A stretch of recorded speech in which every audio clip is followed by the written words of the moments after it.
నమస్తే. జై శ్రీరామకృష్ణ.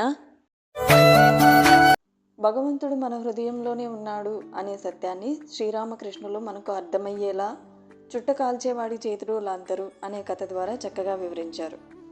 మానవుడు దేనినైతే వెతుకుతున్నాడో అది అతనికి అతి సమీపంలోనే ఉంది.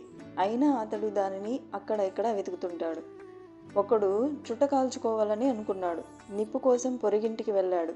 అది అర్ధరాత్రి అవడం వల్ల అందరూ గాఢ నిద్రలో మునిగి ఉన్నారు. వాడు మొదట పిలిచాడు, తలుపు తట్టాడు. ఎవరూ పలుకలేదు. తరువాత తలుపుని బాదడం మొదలుపెట్టాడు. ఆ శబ్దానికి లేచి లోపల నుంచి ఎవరో వచ్చి తలుపు తీసి చూశారు. ఎదురుగా ఈ మనిషి కనపడ్డాడు. అతన్ని చూడడంతోనే, ఏంటండి సంగతేమిటి, ఇంత అర్ధరాత్రి వేళ ఇలా వచ్చారే అని ప్రశ్నించారు.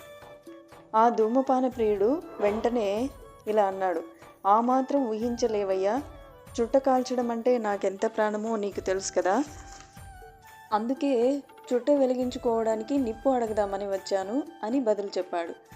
అప్పుడు ఆ పొరిగింటివాడు బిగ్గరగా నవ్వుతూ, మీరు భలే వారండి, దీనికోసమేనా ప్రయాసపడి ఈ అర్ధరాత్రి ఇంత దూరం వచ్చి తలుపు బాదుతూ ఉన్నారు, వెలుగుతున్న లాంతరు మీ చేతిలోనే ఉంది కదా అన్నాడు.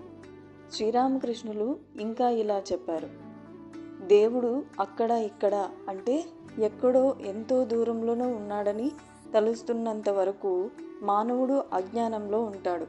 భగవంతుడు ఇక్కడ ఇక్కడ అంటే తనలోనే ఉన్నాడని తెలుసుకుంటే జ్ఞానాన్ని పొందినవాడవుతున్నాడు. దీనితో పాటు మన హృదయంలోనే దేవుడున్నాడన్న భావనను వివరించే ఈ కథను కూడా ఆయన చెప్పారు. ఒక ముసల్మాను తన ప్రార్థనను చేస్తూ ఓ అల్లా ఓ అల్లా అంటూ బిగ్గరగా అరవసాగాడు.